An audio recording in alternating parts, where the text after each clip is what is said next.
New species of worms discovered that have 3 different sexes. September 30, 2019. Research at Caltech has uncovered a new 3-sex worm species in Lake Mono, known for its adverse living conditions. New species of worms discovered that have 3 different sexes. Aonema sp.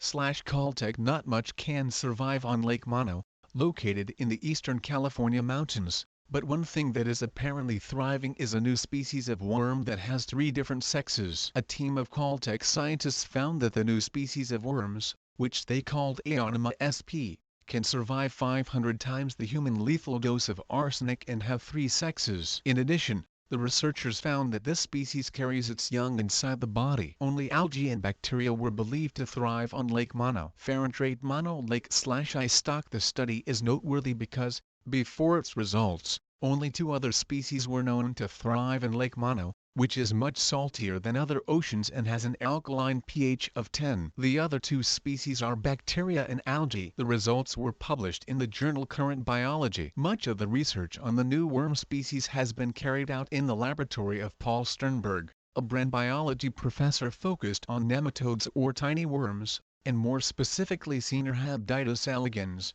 which is a type of worm that only has 300 neurons, but can sleep, learn, smell and move. They can also easily survive and thrive in laboratories at normal room temperature. Sternberg lab graduates Pei-Yin Shi and James Souli found that they would find many of these tiny worms in Lake Mono, but found 8 species that were resistant to arsenic conditions, including Aonema sp. Scientists were impressed that new species could thrive in a laboratory under normal, not extreme, conditions to which they are accustomed. This, the researchers said, implies that these worms are predisposed to be resilient and flexible when placed in different environments. She said in a press release announcing the survey results. Extremophiles can teach us a lot about innovative strategies for dealing with stress. Our study shows that we still have much to learn about how these 1,000-cell animals dominated survival in extreme environments. More research needs to be done. The researchers said they plan to study the new worm species to determine which genetic factors allow them to thrive,